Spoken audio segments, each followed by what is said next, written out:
Hi everyone, in front of me I've got OPPO Find X9, and let me share with you how to clear credentials on this device.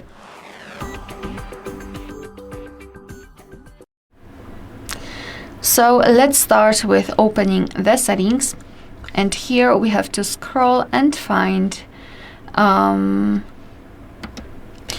security and privacy. Then let's scroll down again and localize more security and privacy here.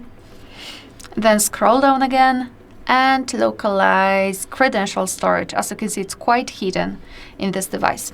At the very bottom of the list, we've got the option we're looking for. So let's tap on remove all user certificates and tap on OK. We will have to enter our screen lock to confirm the whole step.